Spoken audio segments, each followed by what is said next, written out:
Goosebumps, Series 2000, The Haunted Car, written by Alice Stein, Chapter 15. I made my way down the stairs, carrying my shoes. If Mom and Dad heard the steps crackling, I'd be caught. And how could I explain why I was sneaking out in the middle of the night? I sat down in the hallway and pulled on my sneakers. I didn't bother to tie them. I wanted to get out to car before the strange green glow disappeared.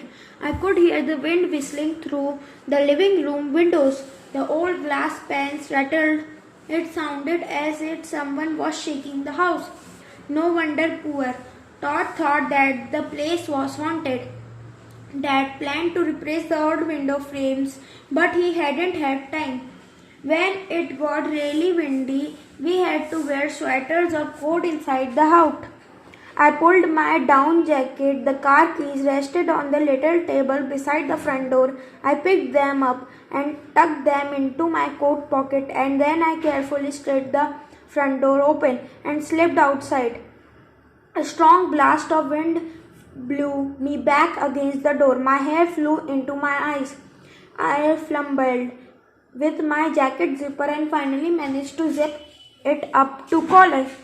The night dew had frozen, leaving a thin layer of frost over the front lawn. Slipping and sliding, I jogged across the grass to driveway. The car no longer glowed. I sat under the light from the street lamp, shimmering and still.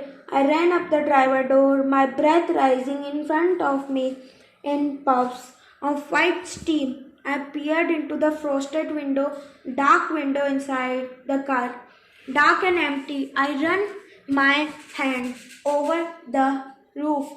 Why isn't it glowing? I wondered. Was that some kind of optical illusion?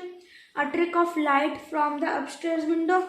I felt disappointed. The car held a mystery and I wanted to solve it. But here I was out in cold, windy night, standing in the driveway, staring at the empty car. Mitchell, you are empty like a jug. I scolded myself, shaking my head. I turned and started struggling back to house. I had to walk only a step or two when I heard soft noise. Climb in. Come on. Get in. Huh. I let out a startled cry and spun around so hard. My feet nearly slid out from under me. On the frost covered driveway. Get in. Hurry. Climb in. I moved back to car, leaning into another strong blast of wind. Who are you? I called. Where are you? He murmured, voice blew back in my face. Silence now, except for the rush of wind through the nearly bare trees. Dead brown leaves swirled at my feet, spun around my legs as if my trying to hold me back. But I grabbed the door handle. Who are you? I repeated. Cold fear made my whole body shudder. I knew I shouldn't obey the voice. I knew I should stay out of the car.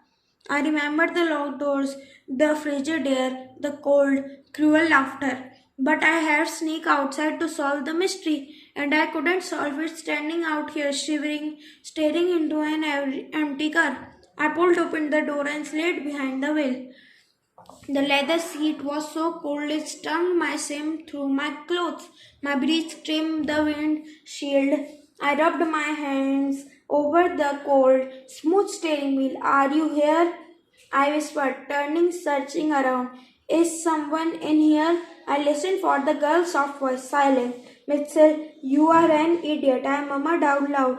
I was falling for my brother's stupid ghost talk. Yeah, right. I told myself, rolling my eyes, you are sitting in a haunted car. But the furious wind sent a clump of dead leaves startling over the windshield. Startled, I raised my hand as if to shield myself. The leaves pressed flat against the glass as if wishing to get inside. Another wind gust carried them away. Is anyone in here?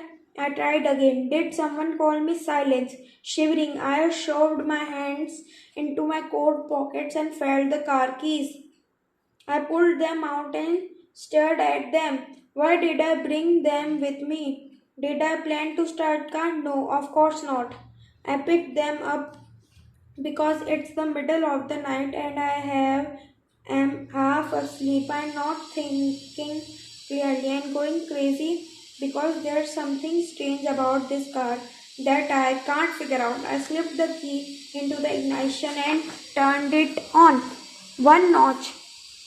It didn't start the engine. You have to turn the key all the way to start engine. What I am doing? I asked myself. I knew I shouldn't be out of here. I should be up in my bed, safe and warm asleep. But I couldn't stop myself. I had a terrifying feeling, a feeling that some strange invisible force had pulled me into the car, had forced me to flit the key into the ignition and forced me to turn the key.